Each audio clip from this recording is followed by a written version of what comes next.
Hello दोस्तों, मैं आपका दोस्त पुरुषोत्तम ठाकुर। क्लास 10th मैथ्स का चैप्टर द्विघातीय समीकरण का तीसरे नंबर का सवाल लेके आया हूं। चलिए आइए देखते हैं सवाल में हमें क्या दिया गया है। हमें बताया गया है गुणनखंड विधि से द्विघातीय समीकरण के मूल ज्ञात कीजिए, शून्यांक ज्ञात कीजिए या x का मान ज्ञात कीजिए। अभी मैं ये सवाल शुरू करने से पहले आपको बता दूं कि जो समीकरण का मूल किसे हम कहते हैं या शून्यांक किसे कहते हैं। जैसा हमारा समीकरण x में है तो यह हमारा अभी x मूल हो गया, कभी y में होगा तो y मूल हो जाएगा, t है तो t मूल हो जाएगा। मूल हमारा मतलब समीकरण किस में है, एक्स स्क्वायर वाले x वाले फॉर्मेट में है, तभी हमारा x मूल हो जाएगा। मूल हो गया, शून्यांक हो गया या x की वैल्यू हो गया, ये तीनों चीज का मतलब एक ही होता है। क्वेश्चन में कभी आपको सिर्फ मूल लिखा हो या शून्याङ्क लिखा हो या लिखा हो x का मान ज्ञात कीजिए तो कंफ्यूजन में नहीं पड़ना है। हमें क्या करना है, उसका x का मान ही ज्ञात करना होता है। चलिए आइए करते हैं। तो हमें क्या दिया गया है क्वेश्चन में, पहले ये लिखते हैं। दिया है x square minus 3x minus 10 बराबर 0। यह हमें इक्वेशन दी गई है। अभी इक्वेशन को हल करने के लिए हमें कौन सी विधि बोली गई है? क्यों, जब हम इस इक्वेशन को हल करने के लिए हमारे पास इस चैप्टर में 2 से या 3 विधि दी गई है, पर हमें अभी क्या बताया गया है कि इस सवाल को गुणनखंड विधि से हल कीजिए। यह बात आप हमेशा क्वेश्चन में एक बार अच्छे से पढ़िए कि सवाल को किस विधि द्वारा हल करना है। अभी हमें गुणनखंड विधि से हल करना है। चलिए आइए देखते हैं सवाल को कैसे करेंगे। गुणनखंड विधि करने के लिए हमें क्या करना होता है, जो x वाला पद है हमारा, कौन सा पद, x वाला पद, इसके आगे का गुणांक क्या है, x के आगे जो गुणांक होता है उसे हम गुणांक कहते हैं। इसके आगे क्या गुणांक में है, कुछ नहीं, मतलब 1 है। तभी मैं यहाँ पर आपको समझाने के लिए लिख रहा हूं कि आप पढ़े और अच्छे से एक बार समझ सके।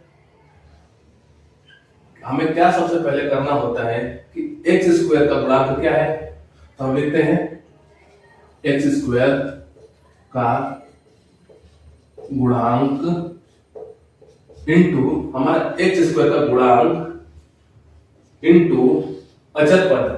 हमारा अचर पद क्या होता है, जिसके साथ x नहीं हो, सिर्फ एक नंबर हो, अचर पद कहते हैं हम समीकरणों से। अचर पद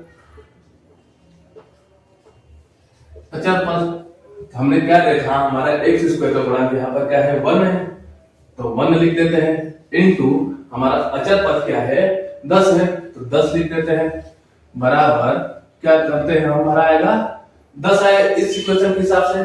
पर ये जो 10 है इसे हमें कहीं लिखना नहीं होता है, इसे सिर्फ हमें अपने माइंड में रखना होता है, दिमाग में रखना होता है। ठीक है कि एक्स स्क्वायर का गुणांक और अचर पद का गुणा किया तो हमें क्या प्राप्त हुआ, 10 प्राप्त हुआ। इसे हम सिर्फ अपने दिमाग में रखते हैं। मैं इसे लिख देता हूं, क्या आपको समझ में आए। जो यह गुणा करने के बाद वैल्यू आती है, इससे हमें सिर्फ दिमाग में रखना होता है। अभी देखिए मैंने क्या लिखा आपको, ये देखिए एक्स स्क्वायर का गुणा इंटू अचर पद। हमारा एक्स स्क्वायर क्या है, 1 है, गुणा हमारा अचर पद है 10, दोनों का गुणा क्या है तो आया 10 हमारा। अभी मैंने क्या बताया, जो यह गुणा करने पर, मतलब इन दोनों का गुणा करने पर बाद में जो हमें वैल्यू आती है, इसे सिर्फ हमें दिमाग में रखना होता है, सिर्फ याद रखना होता है। किस लिए, अभी आइए मालूम पड़ेगा। हमने एक्स स्क्वायर का अचर पद में गुणा कर दिया, जो वैल्यू आई है 10, ठीक है, इसे मैं रख कर देता हूं। 10 जो वैल्यू आई है इसे हमने अपने दिमाग में रखा। फिर हम क्या करते हैं कि जो हमारे पास x वाला पद है, इसके आगे क्या गुणांक है, इसके आगे क्या गुणांक है, 3 है। 3 को इस प्रकार हमें जोड़ना या घटाना है कि जोड़ने या घटाने पर हमें प्राप्त 3 हो, पर गुणा करने पर हमें क्या आना चाहिए, जो यह संख्या आई है। तो हम क्या करते हैं, एक्स स्क्वायर, इसको भी नहीं लिखता पहले मैं, अभी मैं 3 को क्या लिख सकता हूं कि गुणा करूं तो मुझे गुणा करने पर 10 प्राप्त हो, तो मैं इसे 5 इंटू 10 लिख सकता हूं। 5 इंटू 2 मतलब 10 आ गया। पर इसी जो ये गुणा करने पर हमने संख्या लिखी है, इसी संख्या को 5 माइनस 2 लिखता हूं तो क्या आता है 3। हमें दो ऐसी संख्या लेनी है कि गुणा करने पर हमें एक्स स्क्वायर का गुणा अचर पद में क्या था वो संख्या प्राप्त हो। तो 5 इंटू 2 10 हमारा यह आया। पर वही संख्या को जोड़े और घटाए हमारा एक्स स्क्वायर एक्स का गुणक आना चाहिए। 5 माइनस 2 बराबर 3 यह आना चाहिए। ठीक है, तो जो यह संख्या आई है 5 माइनस 2 हम 3 की जगह रख सकते हैं। चलिए आइए रखते हैं। X square minus 5 minus 2 x minus 10 बराबर 0। ठीक है, अभी क्या करते हैं कि x का गुणा अंदर कर देते हैं। X square minus 5 x minus 2 x minus 10 बराबर 0। ठीक है, अभी हम ब्रैकेट हटाने के लिए माइनस का अंदर गुणा करना पड़ेगा। चलिए ये करते हैं। X square minus 5x plus 2x minus 10 बराबर 0। ठीक है, अभी क्या करेंगे जो शुरू के हमारे दो पद है और उसके बाद के दो पद है इसमें से हम कॉमन लेते हैं। क्या क्या कॉमन निकलता है, तो कॉमन लेने के लिए इसे हम और अच्छे तरीके से तोड़ के लिखते हैं कि हमें समझ में आए। एक्स स्क्वायर को हम क्या लिख सकते हैं x into x minus 5x को हम और सब तोड़ सकते हैं क्या, नहीं, तो इसे ऐसा ही लिख देते हैं। प्लस 2x को हम तोड़ सकते हैं क्या, नहीं, तो हम इसे ऐसा ही लिख देते हैं। माइनस हम 10 को क्या लिख सकते हैं 2 इंटू 5 बराबर 0। ठीक है, अभी हम देख रहे हैं कि शुरू के जो हमारे पद है इसमें से क्या कॉमन निकल रहा है, x और x कॉमन निकल रहा है, कॉमन निकाल लेते हैं। एक बात अब यहाँ पर ध्यान रखिए, हमने किसी दो पद में से कोई एक वैल्यू कॉमन निकाल ली तो जो वैल्यू हमने कॉमन निकाली है वो पूरे दोनों पदों के गुणा में हो जाती है। तो x कुछ निशान नहीं मतलब इंटू ब्रैकेट में क्या बचा x माइनस 5 ये हो गया। फिर प्लस इस पद में और इस पद में क्या कॉमन दिख रहा है हमें, इसमें 2 है इसमें 2 है, ये 2 इसके गुणा में है तो कॉमन आ सकता है।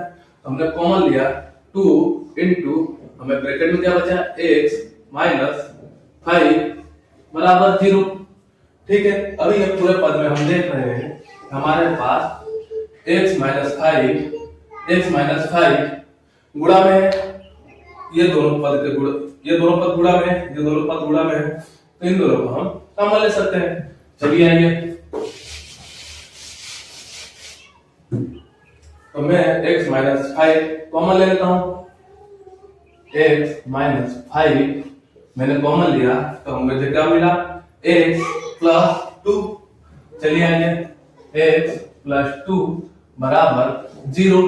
हमें ब्रैकेट में दो वैल्यू आ गई है तो एक पहले x माइनस 5 को 0 के बराबर रखते हैं, फिर दूसरे ब्रैकेट को एक बार 0 के बराबर रखते हैं और x की वैल्यू फाइंड करते हैं। तो पहले पद को 0 के बराबर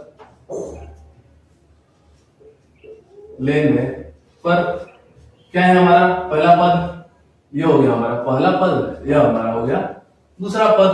तो पहला पद x माइनस 5 बराबर 0, तो x बराबर हमारा हो गया 5, यह हमारा x का एक वैल्यू आ गया। ठीक है, हमारा दूसरा पद क्या है उसे लेते हैं। दूसरे पद बराबर 0, मतलब दूसरे पद को 0 के बराबर लेने पर इस तरीके से भी हम लिख सकते हैं और इस तरीके से भी लिख सकते हैं। तो चलिए x प्लस 2 बराबर 0, x बराबर माइनस 2 बराबर 0। हमें x की दो वैल्यू प्राप्त हो गई, यह हमारे आंसर है। हम लिख देंगे आंसर दिए गए समीकरण के मूल या शून्यांक 5 - 2 है। आशा है मुझे यह सवाल आपको समझ में आया होगा। धन्यवाद।